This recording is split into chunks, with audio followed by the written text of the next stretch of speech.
Hey bosses, welcome back to my channel. If you are new here, welcome. If you have been here for a while, hey girl, hey. I wanted to come to you guys quickly to talk about how I edit photos. So I know in the last video we talked about how to get content, and specifically I was showing y'all how to get content on your iPhone and basically using whatever camera you have access to. And in that video I talked about the importance of editing. So we are going to dive in quickly on how I edit my photos for Instagram and create my aesthetic. So if you are interested in doing that, then stay tuned. So y'all always know I like to start with the why. I got my handy dandy notebook right here to keep us on track. But why do we edit? So like I said in the last video, we talked a little bit about that, but to dive in a little bit deeper, first of all, when you are doing photography, you definitely want to make sure that you're getting the photo right in camera. So it's easier when you go to edit. So a lot of what that means is not only about lighting and you know, all that good stuff. Is composition. It's also styling whatever garment or clothes that you're wearing or whatever you're trying to capture, setting the story, because all of that's going to deal with what happens when you go to edit, what you need to take out, what you need to add in. So that's kind of number one. So make sure you're getting all of that done. Go back to the other video where I talk about how to set that up, because that's going to make editing easy. Sometimes even if you get your composition right, you get everything kind of right in camera, sometimes for me what I'll notice is that the highlights are blown out, or it's a lot of shadows. Some photographers or some people who edit, they look at that as like, okay, we're gonna throw that picture away. For me, it presents the opportunity to make it what I want to make it, and to save the photo, because a lot of times it's like the outfit looked great in that, or the pose was great, the composition was perfect, so I don't want to throw the picture away. So that's another reason why editing is important, and for you to kind of know how to edit, even if it's scrappy. My editing is scrappy. You'll see that when we dive in deep and I show you my process. But at the core of that, no matter what your process is, no matter how intermediate, beginner, advanced you are in editing in certain programs, the core kind of takeaway is that you need to edit and find your aesthetic and kind of like what you're trying to communicate with your photography, especially when we're talking about products, right? So you want to be able to establish your aesthetic from the start of taking a photo down to editing, right? So like I was saying before, when I edit, I also think about how can I get people to be familiar, like if they see in the photo that they know it's me, right? We're talking about branding, right? So it's kind of like, you know, I want people to look at it and be like, man, that looks like a blank wardrobe picture. So I want to be consistent in how I edit. That's another thing. And like I said before, the salvage photos, also to communicate, you know, to make sure that the piece is highlighted in the way that it should be highlighted. Now you have to be careful here, because when you're in editing, you can do too much, you know what I'm saying? So you'll notice in my process, I don't do a lot in terms of like adding color and doing things like that, because you're selling, for me, I'm selling clothes. So I want my customers to be able to see what the clothes look like, so that it's not, it's not so different. So if the photo we're going to edit today is of like a green dress or olive dress, I don't want people to look at that and I edit the photo so much that it looks like it's hunter green. So I want the colors in the actual piece to look like what it's going to look like. So when I'm editing, I'm looking for ways to really enhance the features of the garment so that it can bring out some of the features more so than take away certain things or alter it so much that it looks so different. Because my job, once again, as an online boutique, is to make sure that people can feel the garment through photos, through video, without having to feel it, if that makes sense. Because they, you know, unless I do a pop-up shop or something like that, you're not physically seeing it. So my job is to make sure through the content I create that you can feel the product as much as possible. So very quickly before I show y'all, because I'm gonna actually show y'all my process, some of the the things that I use or programs I use to edit is primarily Lightroom. I use Photoshop sparingly. Sometimes sis don't got the time, so I gotta cheat, you know what I mean? But I use Lightroom. I use VSCO, so that's a popular app that y'all probably heard of on my iPhone. And then sometimes I'll use Facetune, but not in the way that y'all think I use Facetune. It's a way for me to kind of cheat the Photoshop part of it, and I'll show y'all that too. But it's not to alter like my shape or alter, because once again, the more real that my photos look, the more I'm able to sell the product and the more I'm able to relate to my customer. So we don't get into like altering body shapes or garment shapes or whatever. We show it for what is video. So I start in Lightroom. I then end up on my phone, so I export that out and then from Lightroom into my phone. Lightroom has an app that you can use on your phone. I prefer editing on the laptop. It has more features. It's just more comfortable for me. So I do that, and then I take it to my cell phone, and then I go into VSCO, Facetune sometimes, and then definitely I edit in the Instagram app. So that's kind of my process for editing my photos on Instagram. If I'm doing the photos just for my website, then I just keep it right on from Lightroom onto my laptop, and I don't even drop it into VSCO, because the photos for my website are different than the photos that I use on Instagram. So my photos on my website are product shots. So you'll rarely see like Instagram-y type of photos on my website. Sometimes they'll lurk there, but 9 times out of 10 it's a white background. It's really just showing the product. So you have 2 different photos: product shots, website. Sometimes those will end up on Instagram, and then Instagram shots or social media shots or marketing shots that are more lifestyle, and then those are dropped into marketing elements, whether that's an email or a social media. So yeah, a lot of different things, different ways to edit, but today we're going to focus on lifestyle shots in Instagram. Okay, so without further ado, let's get into this process. Okay, so basically this is the raw photo, and we wanted it to get to what I showed y'all before at a different angle. So basically what I do is I play with a lot of kind of like the blacks, and I sometimes take the color out. Sometimes I play with like the colors of the image, like this one has the green.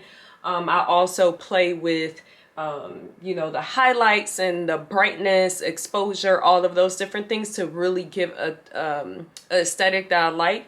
The typical aesthetic of blank is kind of more hard, so I definitely play with the clarity in the image, and also kind of making it a little bit darker, a blue, so not so yellow, so it has a cooler feel to it.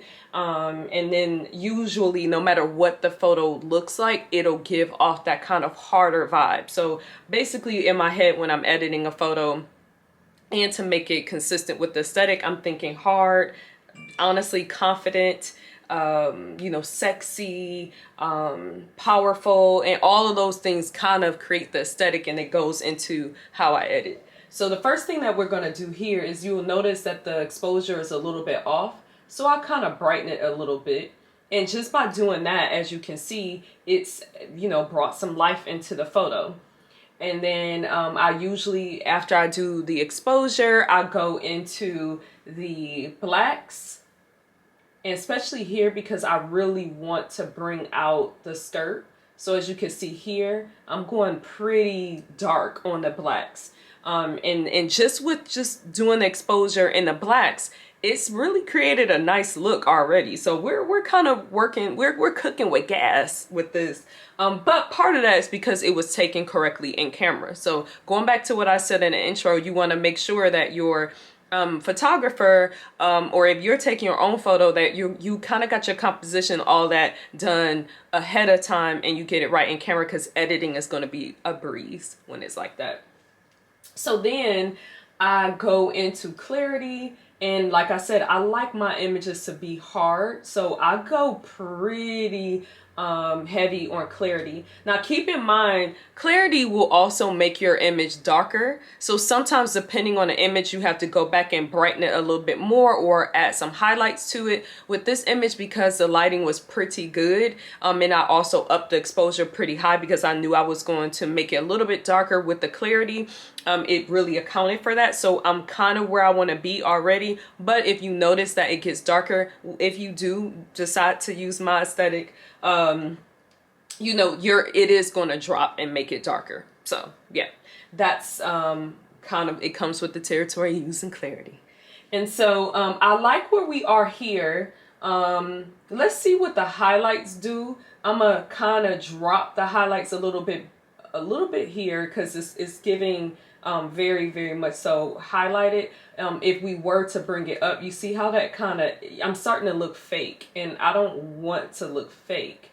Also, I just think it's more flattering to drop the highlights a little bit in this image. Then with this one, because of that green, I wanna make that green pop a little bit more. So we are going to pop the green. And if you notice, if you go this way, this looks more natural. If you go towards the yellow, it looks like weird. It's not as vibrant and rich. So by playing with the greens, as you can see here, it's very rich. It's giving very much so just lush. And that's what we want to give with this.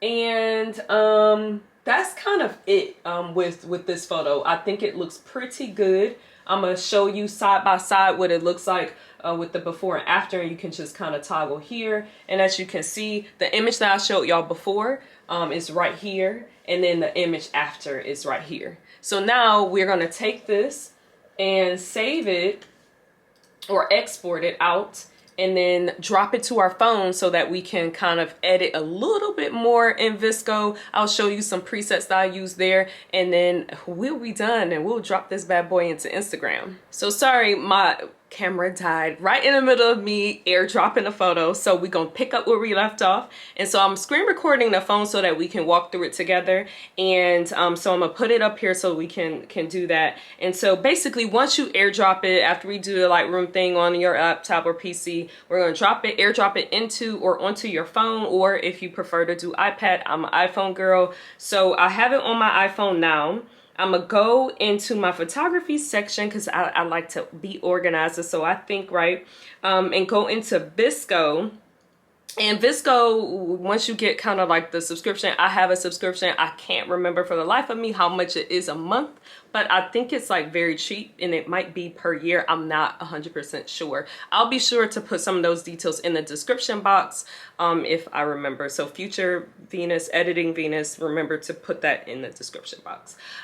Okay, so now that we're in VSCO, it has access to our camera roll, so we don't have to import it into there. I choose the photo that I want to edit, and then for the most part, it's kind of where I want it to be, right? It's doing very good. Like Lightroom did its thing. So if you notice in VSCO, you have kind of like all the presets that they have. If you purchase the one that I have, the access that I have, you have access to all of the presets. If you have the free version, there's only a couple of presets that you have access to. So just keep that in mind if you decide to go with VSCO. So basically what I'm going to do, you can see here, it's like favorites, recents for this photo. So, you know, it tailored it to specifically this photo. You can focus on warm, cool, basically whatever you want and how you want to organize the presets. I'm gonna go into my recent because I really only use one preset for a blanks account, and that is HB1. And as you can see, it did a lot. It did a lot. Too much.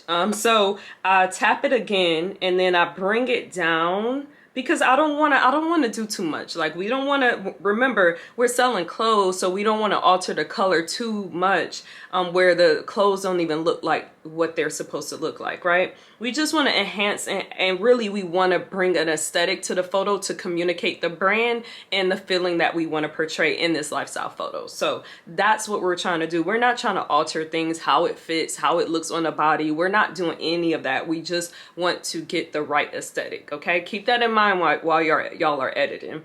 And so I like it right here. So I love it. I think it gives it that little oomph to get us where we need it to be. And so then I am going to save that. It went to my camera roll, and then I'm gonna open up Instagram, and then I also edit lightly on here because sometimes when you upload to Instagram, it loses really its clarity and whatnot. So I am going to take it and I blow it all the way up. I hate when Instagram scrunches it down. So then I'm gonna bring it down here, and then I am to just edit it slightly with the sharpness and then the shadows. And that's it, y'all. It's ready to post. So as y'all can see, boom, it's ready to post. So that's it. That's all I do. That's my process. And so that's that, bosses. That's how I edit my photos specifically for Instagram. Like I said in the intro, I do have a different process for when I'm editing for my website. If you go to blankwardrobe.com, you'll see that the photos are different. It's rare that you're gonna see lifestyle shots for products.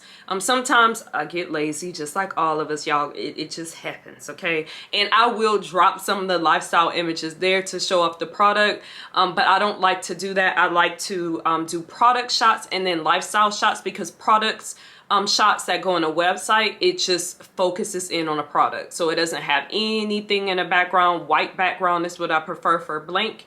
You know, of course you can do whatever color you know is good for your brand. I think white is just the most non-distracting color that you can use. I have used other colors before, like I'm thinking about doing off-white so that some of the white products that I use show up a little bit better, but you know, I can do another video on product photography, you know, if that's what y'all want. So leave a comment, let me know if that's what you want, y'all. If you have questions, of course, leave them in the comments below. Head to my Instagram, let me know what y'all think about, you know, the photos that you see there. You know, are they good? What do you think? And also, if you are working, you have a boutique or you have some type of product-based business, and you've been doing some photography editing, go ahead and share it below so that we can check you out and support you as well. But I just want to say thank you so much for watching this video, for tuning in, and I will see y'all in the next video. Have a great rest of your week or whenever you're watching this. Bye.